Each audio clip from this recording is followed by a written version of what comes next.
All right, good evening. All right, this is class number 8. We're on the other side of the middle. So, second half of this. And we'll be talking about the Kings tonight, the Kings, and a little bit of Chronicles.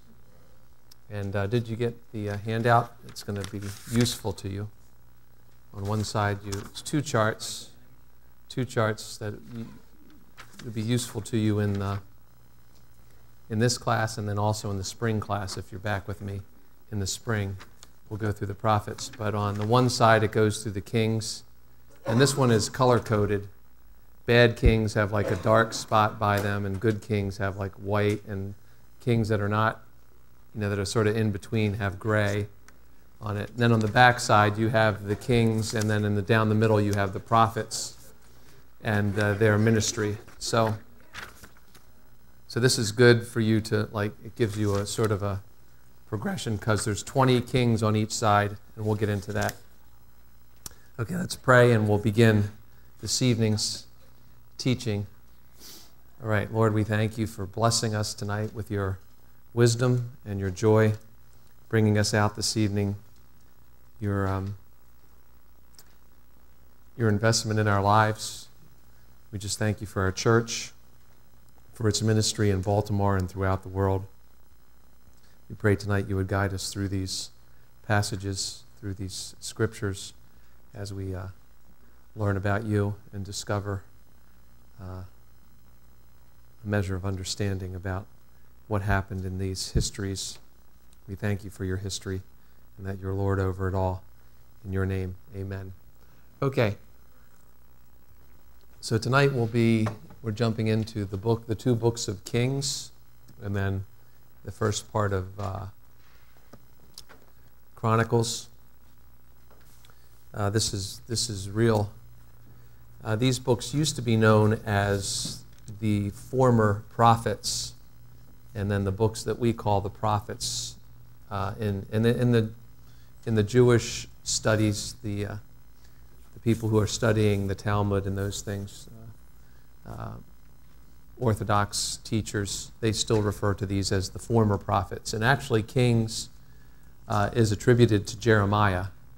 So Jeremiah was not permitted to marry. He was, serving God in probably the most disastrous situation that anyone could serve God in. No one was really believing, no one was really listening to him, and the country was really going down the tubes very fast.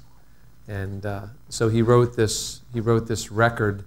I mean, the thing is that the records of Israel were very detailed, and so Jeremiah went through and recorded these things. So Samuel, responsible for the judges, and Ruth, and then we have the Kings are written. Those are attributed to Jeremiah, the prophets, and then the Chronicles, they are attributed to the priests, Ezra, and the priests that returned to reconstruct the temple after the captivity. So we're talking about a time frame here, 921, and then you add, if you look at this, 922. Well, actually, if you take your chart, you can see it pretty carefully there, pretty clearly there on the top. Saul probably began his reign about 1050 BC, 40 years. These three periods of 40 years each king, Saul, David, Solomon, is known as the time of the United Kingdom. So that the kingdom is united. Israel, all the tribes are under one throne. And Saul accomplished that first militarily and just by the force of excitement that they finally had a king like all the other nations. And then David did it with his ministry and his heart after God, that kind of thing. And then Solomon, Solomon lived 40 years after that. So those 120 years there from 1050 to 930 represent the period of time when Israel, all 12 tribes, were under one throne. So we're going to begin tonight with really the rise of Solomon. This is the beginning part of 1 Kings. And then we follow it out that we follow out just what happens after the division of the kingdoms into north and south, and then how the one kingdom really goes in a direction towards receiving other kinds of influences on its relationship, on its worship patterns, and then how that nation, that northern nation, becomes assimilated into another empire, and then what happens after that, and how the kings of Israel progress. So there's a real stress on the consequences. The Bible is a book of people and truth and then consequences.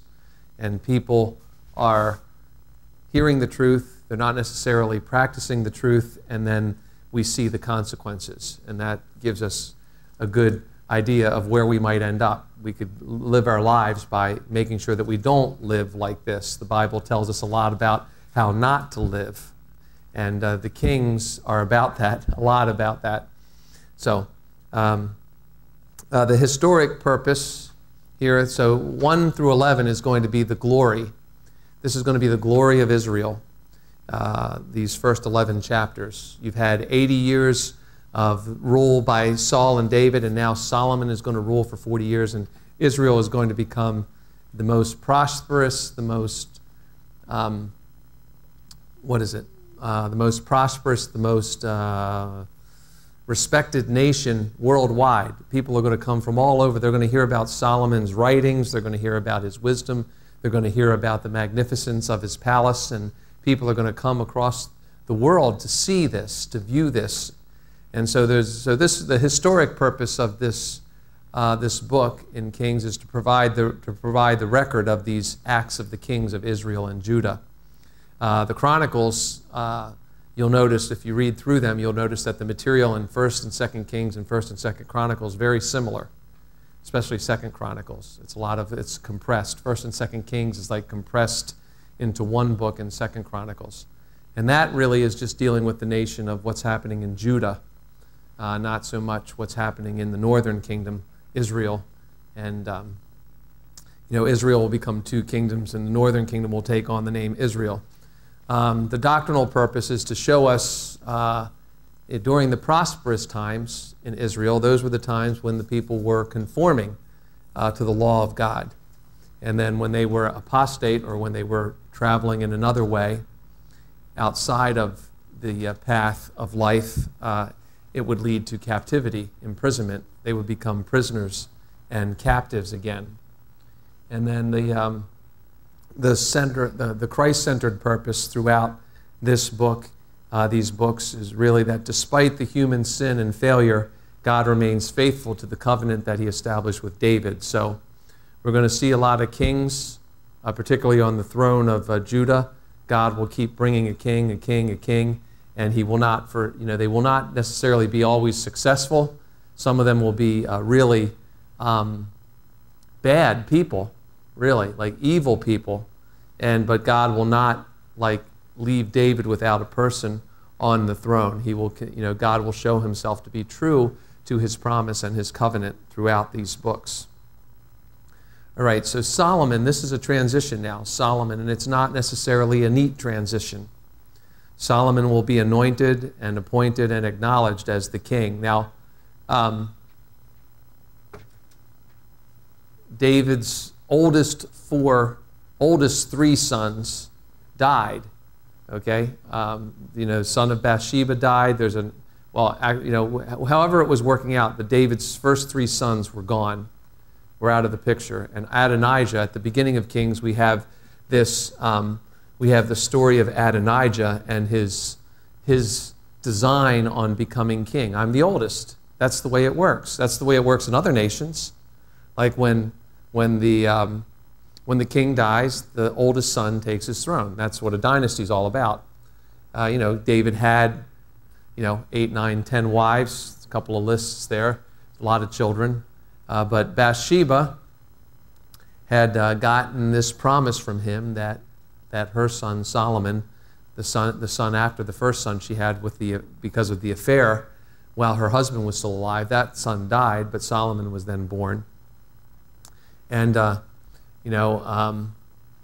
Solomon became the king in this situation. Solomon became the king. There was a struggle for the throne. Adonijah, thinking he was going to be king, started to arrange the policies, started to arrange the government, and had a party, actually. We have it here. Where is it? Okay, it says this, if you say this, it says, Adonijah the son of Haggith exalted himself, saying, I will be king, and prepared himself chariots and horsemen and 50 men to run before him. And his father had not any time rebuked him. So David's quiet at this time. He's old, he's quiet, he's not saying so much. So this is going on, and David is not stopping. We see the problem that happened earlier in the books of Samuel. We see that when Absalom was doing things, stealing the hearts of the people away, David really wasn't doing anything about it. And when there was the rape that happened with Ammon and Tamar, when there was the rape that happened in the family, so basically David had a heart after God. He never worshipped any God but God, Yahweh. He never had any idols in his life and everything like that, but he had a lot of trouble in his life. He wasn't the best of fathers. Obviously, he collected wives, and then he numbered the people. At the end of 2 Samuel, we see that he makes this move to try and number the number of tries to not find out how many men. Fighting men he has, and he finds out that he has 1.5 million man army. That's so what's the big deal? What's the big deal with the census? It's not so, God knew David's heart, and David had designs on expanding the empire. So it's not so simple that David just numbered the people, and it's you hear a lot of things that he numbered the people just to show how much. No, David was planning on expanding the empire. It was what kings did. And, when you have 1.5 million man army and, God is with you and you think you're going to extend the territory, God had told Israel what territory it would have. David had already controlled that territory, and now he's numbering the people, and we're going to go on some more adventures. So that's an issue. So at the end of 2 Samuel, we have that David numbers the people. There's a plague, but this sets up a lot of things because the place that David purchases to make a sacrifice becomes the place of the temple in Jerusalem, and that's a big part of that's a big part of the future. It's a big part of life to this point and what life is going to be like in the future. So David's sin in numbering the people actually led to him buying this threshing floor that is now the Dome of the Rock in Israel. So they actually have inside there, they've found what they call wheat silos that go down into the ground that date back to the time of David. So in the Dome of the Rock, if you go in there, I don't know, but you go in there archaeologically, you can see these chasms where they would thresh the wheat, and they would, the chaff would blow away, and then the real wheat would be pushed into this cool chamber in the ground. So the threshing floor, David's sin led to the place of this, led to him buying this threshing floor that would become the place where Solomon would build the temple. So that's part of the whole picture here. So Adonai, yes?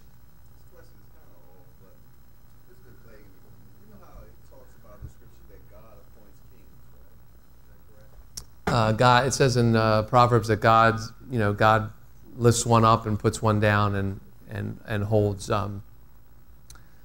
It says in Proverbs 21, Proverbs 21:1. I think he holds the hearts of kings in his hand and turns it whithersoever he will. I was just wondering, if God selects who the king is going to be, us as Christians, why should we have to vote then? Because we're good citizens, I guess. I don't know.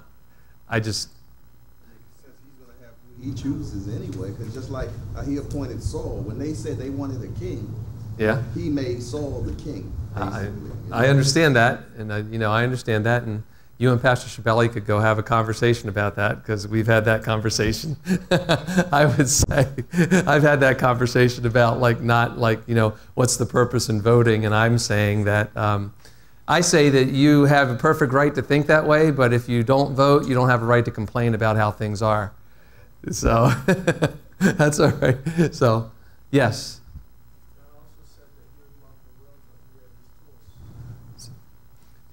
I don't, I'm just saying, I just say, politics, all right. This is the political, this is the politics and religion together. So, I mean, I just, yeah, I don't, God allows the governments to progress. God will orchestrate that. I think I will vote because I think that's what it means to be a good citizen. I just think it's good citizenship. So I'm just following the end of Romans, the end of, what's the other? Paul writes about it. We'll get to it. But part of being a good citizen is being engaged, I think, in what's going on. So I'll vote and vote my conscience, and we'll see what happens. So I just, it's like, I'm definitely voting no, no, no. I know that. There's 3 questions I'm voting no, no, no. And so there's going to be, one is on congressional districting, one is on same-sex marriage, and one is on gambling. So questions? Florida showed you, even if you voted, God, you know what I'm saying? Still vote. Okay, so there was a man who wanted to be president, and he got himself 50 horses, and he had a little party, and he thought that would make him president. He appeared on many late-night talk shows. I'm sorry. Excuse me. I'm sorry. I'm sorry. No, we prayed a prayer last night that God would put the person that he wants into place. I just think, we exercise our will. I think, we have a plan in this, so we're going to exercise my vote, even though in Maryland we know that Maryland will vote probably Democratic no matter what, but still exercise my will and cast my ballot. Anyway, where are we? Adonijah. This is how they dealt with guys who usurped the throne the wrong way. Killed them. There's a conspiracy. So we have a struggle for the throne. That leads to conspiracy. That leads to death, some political movements, maneuvering and everything like that, and then a visit from God. That's really kind of interesting how God comes in after all of this stuff happens and visits Solomon while he's sleeping one night. So, he's the son of David and Bathsheba, and this struggle happens. Adonijah thought, as the oldest son, I'm certainly going to be the king. Started making plans, started moving into the palace already. And Bathsheba and Nathan the prophet went to David, and David, set everything up. It's kind of interesting that when they heard all of this, they had the party. All the guests that were, it's in the end of chapter 1. Adonijah and all of his guests, verse 41, who were with him heard it as they finished eating. David announced who would be king. He put Solomon on the donkey, and the king's donkey, and said, "Long live King Solomon." And the whole place erupted with joy, and the earth seemed to shake with the sound. And Adonijah and his friends were having a party about how they were going to be the kings and the leaders. And when they heard it, they said, "Why is the city in a noisy uproar?" And a man comes in, he said, "Our Lord King David has made Solomon king." And it says, all the guests that were with him, verse 49, were afraid, arose, and each went his own way. It's like scattered, And Adonijah was afraid of Solomon, and Solomon basically put him under house arrest. And then Adonijah, tried to manipulate his way into another position in line for the throne. The story of David as he got old. The story of there's this virgin that they brought to keep him warm. Abishag was her name. David didn't have any relations with her, but she was his, she was his heating blanket. Let's put it that way. While he was aged. So, but when, yeah, well, I can't explain all of the ramifications of. See, this is why this is like the Bible is just such a, it just puts all this mess there for us to sort of figure it out. Like God's up there saying, look, I'm going to put this all down and watch these guys have this real discussion at night about politics and, and all kinds of things. We'll just see how it happens. And he's up there thinking, see, but let's go to the Middle East a little bit, and we talk about like the wives and the harem and that whole kind of thing. That's a real thing. Stables of horses and rooms full of wives. It's basically a king's kind of privilege, and that's the way it is. And then Adonijah, who lost this first chance at the throne, goes to Bathsheba. Now Bathsheba gets a lot of good, I've heard great messages about Bathsheba, but Bathsheba was an operator. She was an operator. She did not mind becoming the wife of the king after her first husband died. That was not, that happened. She came to the palace, and that's where she lived the rest of her days. And she managed to get, her influence here with Nathan the prophet. Solomon was moved to the throne. So, Solomon, by rights of succession, probably should have been way, way down the list to be king, but David named Solomon the king. And but there's this Abishag thing, this wife. The woman belonged to David and to David's harem. And the harem and all of that stuff goes along with the palace and everything. Adonijah speaks to Bathsheba, and somehow Bathsheba says, okay, I realize that you should be king, and it might be a nice, lovely parting gift, as they say to the losers on Wheel of Fortune. We have lovely parting gifts for you. Well, it might be a lovely parting gift for you to have Abishag, so I'll talk to my son about it. But, Bathsheba may have known a little bit, but she didn't know the role of kings and the right of that. And when Adonijah sought that, it was an act of treason to try and steal a piece of the throne.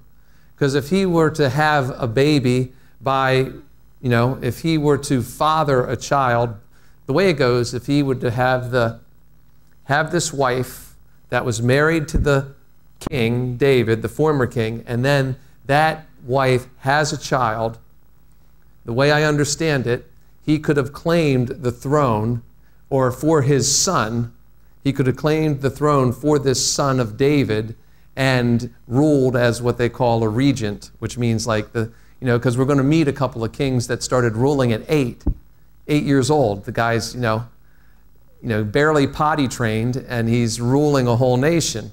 And that's going to happen. How did that happen? They have regents.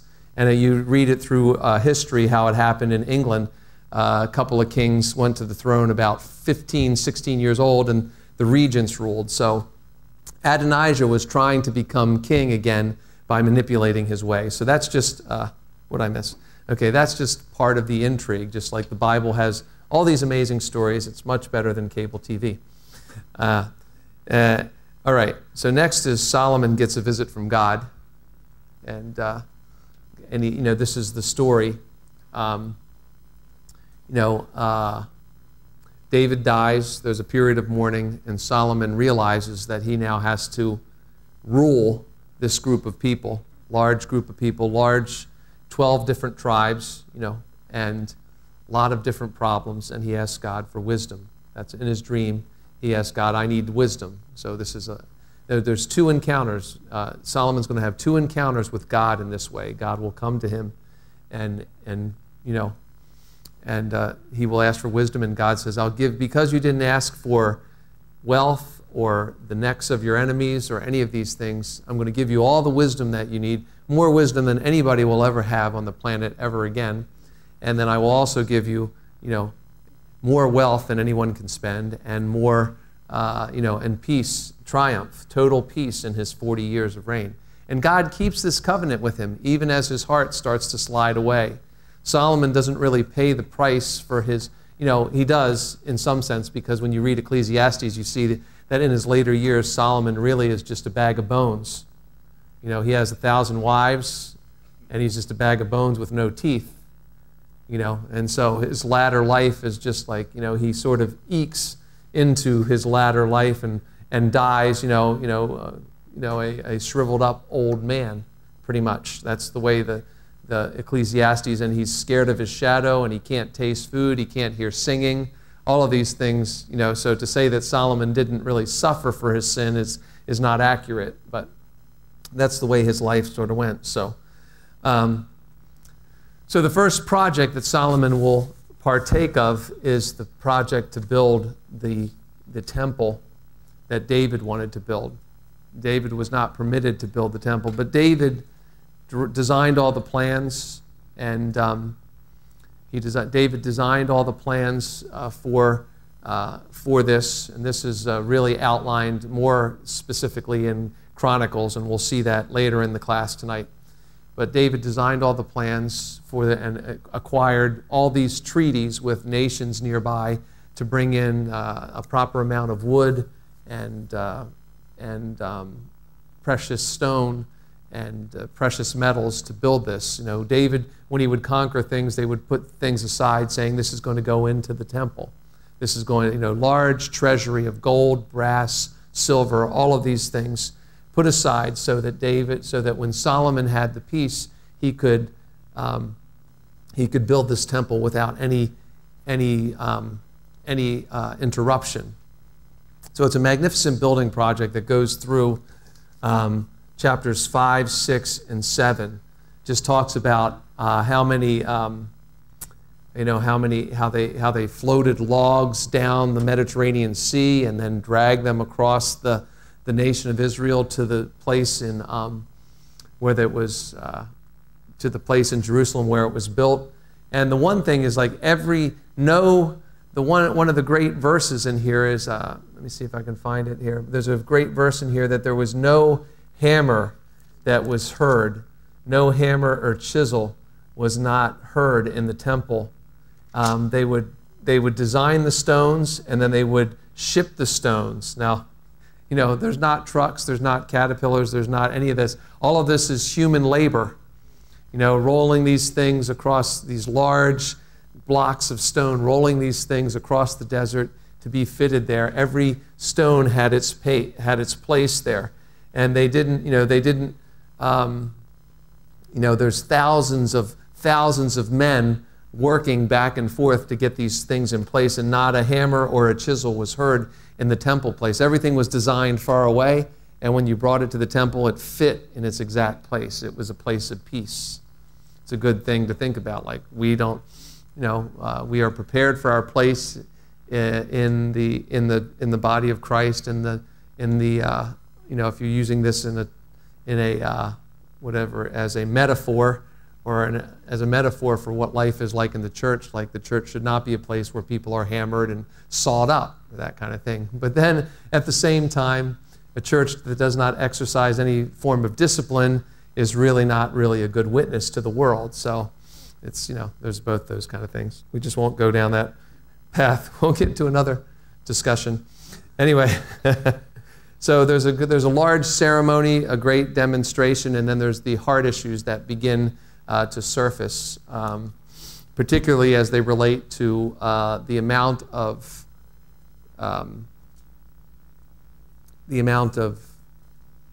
food and resources that the palace and the capital city would take from the rest of the nation. What Solomon started to do, after he built the temple, he started to arrange for all of the tribes to be sort of. He started to separate Israel into districts and was starting to compromise the tribal boundaries. And each district of the territory would bring a month's worth of goods. And there's a whole list of the kind of things that Solomon and his crew ate. It was just massive amounts of, where is it? Let's see if we can find it here. Just a long list of just how much food and how many deer and antelope and all kinds of things that they would kill every day, how many cores, how many gallons of wine they would consume, how many pounds of wheat they would prepare every day, for this. It was just a massive amount of consumption. What I'm saying? Sorry, I'll get there in a second. Sort of playing like Joe Flacco right now. It seems like missing everything. Okay. All right. So let's just focus on the temple and we'll move forward on this. Okay. So it was a place of glory, but it was really just a project that God put in the heart of David and allowed Solomon to fulfill for the nation. And this was part of Israel's progression into like a formal kind of nation rather than a nation under God. The temple was going to be the center of this, but when Solomon finished the temple, he spent another 7 years building his palace, and his palace was wind up being twice the size of the temple, and that would be like that would be a problem. So Solomon had this dream. He got wisdom from God. His wisdom became like a foundation for the kingdom, and then great wealth came to him. And this brought a prosperity into the nation. A domestic prosperity. There was religious achievements. There was political stability, and it was just a time of 40 years of just real comfort, really peace, comfort, and not a lot of not outside of building this temple, not a lot of seeking God in the right way. So this is a part of the time. So the ceremony, there's the ceremony, the demonstration, and then hard issues begin to surface in the community. There's political stability. He starts marrying multiple kinds of wives to have the political stability. And the temple is built. It has these two great pillars that we'll see in a minute. And they both had a name on them. One was God will establish, Jachin, and Boaz. In Yahweh is strength. And these two things were at the entrance of this tabernacle. So there you can see the laver that held 2,000 baths, which means 2,000 tubs of water went in there. And you see they wheeled the water in for the sacrifices. This thing here in the center is this thing in the center is the offering. That is the altar of offering, burnt offering there. And then you go inside there. You go inside and you see, here's what the inside looks like. The tables of showbread, the incense altars, and all these candlesticks.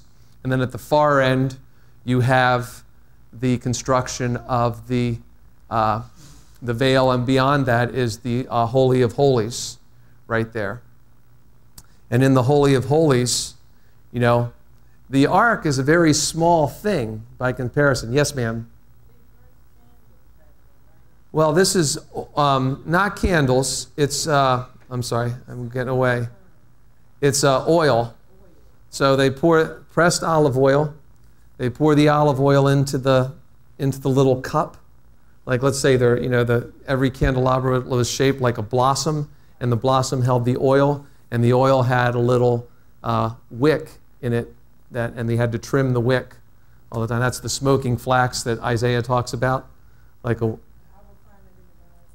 in Genesis, Exodus 25 to 35, it talks about how all these things were designed for the original tabernacle.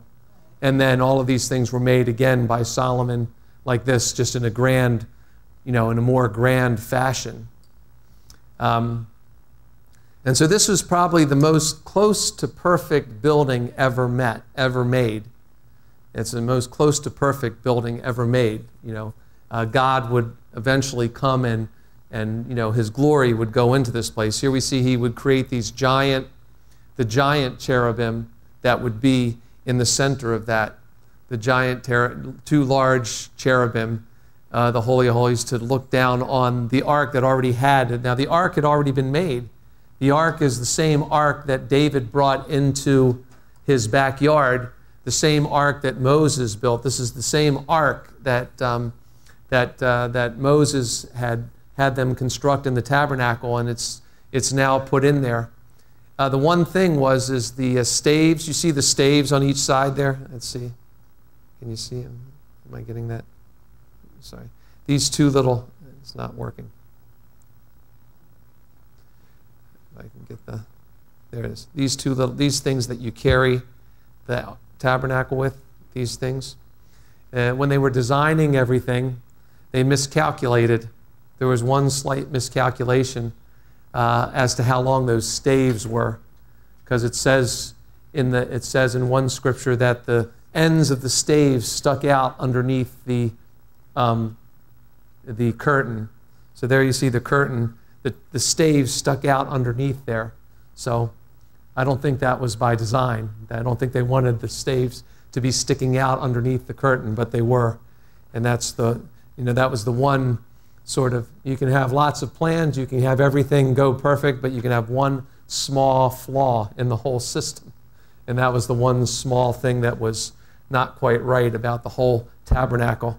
And so, and there's another rendering of it.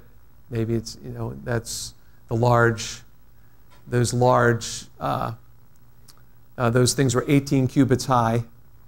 Those two brazen pillars, they had to be broken up when they were carried off into captivity after Israel's sin. They broke all of these things apart, and no one knows where the ark is, right? No one knows where it is, do they? Okay. All right. So Solomon and his prayer. Now this is like one of the great things. Solomon assembled all of the elders. Chapter 8, verse 1. He assembled all the elders of Israel, all the heads of the tribes, the chief fathers, that they might bring the ark of the covenant of the Lord from the city of David, which is Zion. And they brought this and put it in its place. And so we have this, the ark is moved into place, and then there is the presence of God comes down and fills the place as it did in the days of Noah. In the days of Moses. When they finished the tabernacle, the presence of God came and filled the tabernacle so that no man could stand in that, and no man could enter into this. The presence of God filled the place, showing that it was made the way it was supposed to be made. So it was made the way it was supposed to be made, and Solomon prays this prayer. Now here's this was the place where Israel should turn her heart. And so this prayer, where is it? Okay. When the heavens are shut up and there is no rain because they have sinned against you, when they pray toward this place and confess your name and turn from their sin because you afflict them, then hear in heaven and forgive the sin of your servants, your people Israel, that you may teach them the good way in which they should walk, and send rain on your land, which you have given to your people as an inheritance. When there is famine in the land, pestilence, blight, mildew, locusts, or grasshoppers, when the enemy besieges them in the land of their cities, whatever plague or whatever sickness there is, whatever prayer, whatever supplication is made by anyone or by all your people Israel, when each one knows the plague of his own heart and spreads out his hands toward his temple, then hear in heaven your dwelling place and forgive and act and give to everyone according to all your ways, whose heart you know, for you alone know the hearts of all the sons of men. So this is the prayer that he prayed. This is the prayer that Solomon prays. And it continues on. Here it says that they may fear you all the days that they live in the land which you gave to our fathers. Moreover, now this is the thing. This is a key point in the prayer of Solomon. Israel has never been greater. It has never been richer. It has never been more prosperous. It has never been more at peace than it is right now. It's got the wisest king on the earth. And this is the point here.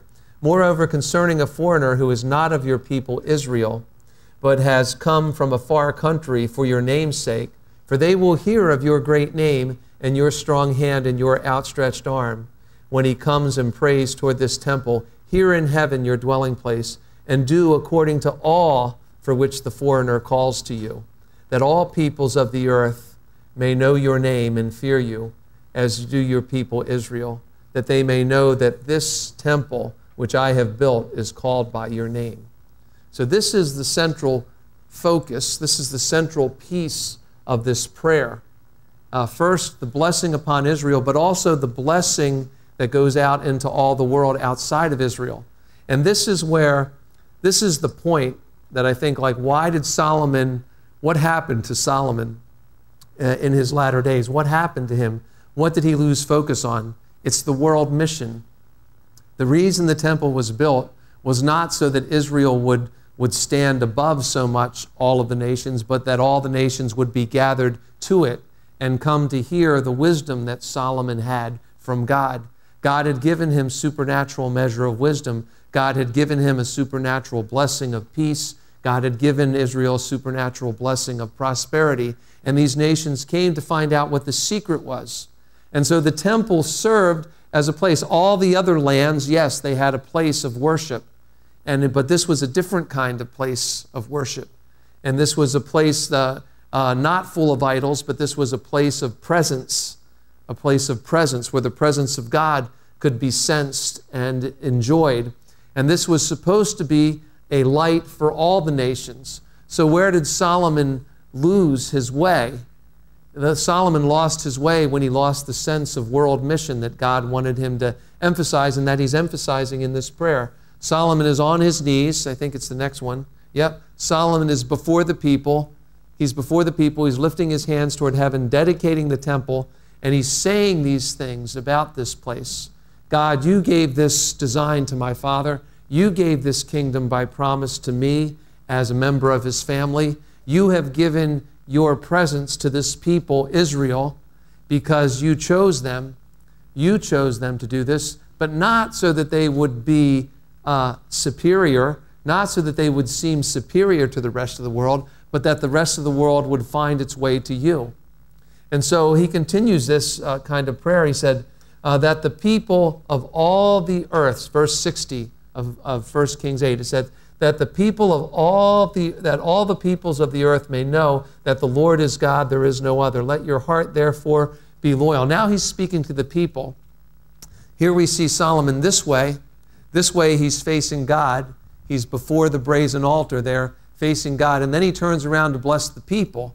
And he's saying to the people, that the people Israel, that all the peoples of the earth may know the Lord is God, that there is no other. Let your heart therefore be loyal to the Lord our God, to walk in his statutes and to keep his commandments as at this day.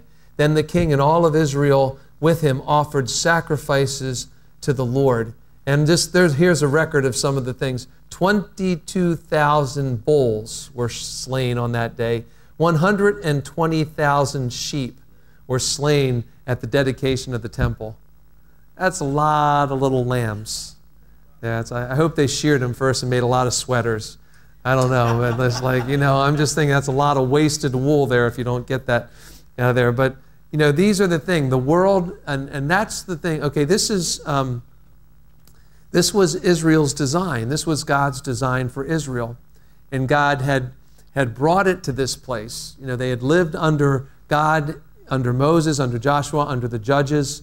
All of these things had brought them to this place. They have a king. They had a king that wasn't so good. They had a great king with a heart after God, and then they have this king with a mind as big as the sea, and also a heart after God in his early days, understood the mission of what Israel was supposed to be. But what would turn Solomon away? That's the thing. I really believe that the thing that got Israel in trouble in Solomon was they lost the sense of mission. Where there is no vision, the people perish. Who wrote that? Solomon wrote that. Solomon wrote that. But do you know that that was not in his collection of favorite proverbs? Do you understand that? Because you get to a place in Proverbs at the beginning of chapter 25, where it says, these also are Proverbs of Solomon copied out by the men of Hezekiah. We're going to learn about Hezekiah later, a king. They found this collection of writings from Solomon, and they found this proverb in there, like, where there is no vision, the people perish. And that was not one of Solomon's favorite proverbs, apparently. It wasn't in his collection. His collection goes to, like, I think it's 21 or something like that, or 20 at the end of 24. These are also, and then we have other wise sayings from other kings, Arabian kings at the end of Solomon. That's for another class, obviously. But 30 and 31 are another set of wisdom that God allows to be added into this collection. But Solomon didn't really understand this idea of having a world mission, a world vision. And it might have kept his heart in a proper place. We know he had one true love. We know that because that's in Song of Solomon. He had one of 1,000. He had 1,000 women, but there was one. And she's the object of that book. It's a real love story to a real person, Song of Solomon is. And so we know that he had that, but he lost the sense of mission that God communicated to him. And it says that Solomon wrote thousands of proverbs, thousands of books. He wrote about insects and trees and a magnificent kind of administrator and everything like that, setting up all of the things that are going on in his capital city. But the losing this sense of world mission is the first, I believe, is the first point that started him to wander from what he was supposed to be and what Israel was supposed to be. Yes?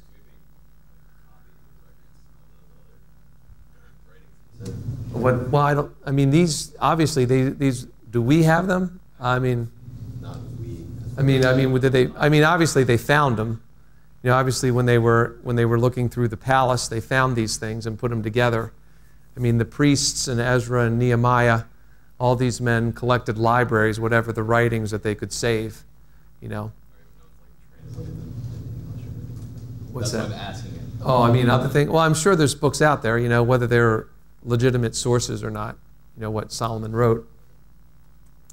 Okay, let's see where, okay, there's, all right, so there, we'll just show you a couple pictures and then send you on your first break. But you can see the magnificent, there's Solomon there, and then you see the magnificence of some of the thing. He had golden lions all the way up to his throne, and that kind of interesting. You see those? I think this is, this is probably all of his wives like sitting around him there. I don't see any men in that picture. This might be the visit of the Queen of Sheba. I think this is a painting of the visit of the Queen of Sheba, who brought and saw these things. And okay, so we'll talk about the rest of Solomon's when we get back. Okay, so you can take a break right now and come back in 10 minutes and we'll talk a little bit more about Solomon's, we've got Solomon at a high note right now. We're going to go downhill after this. Sorry. All right? Okay.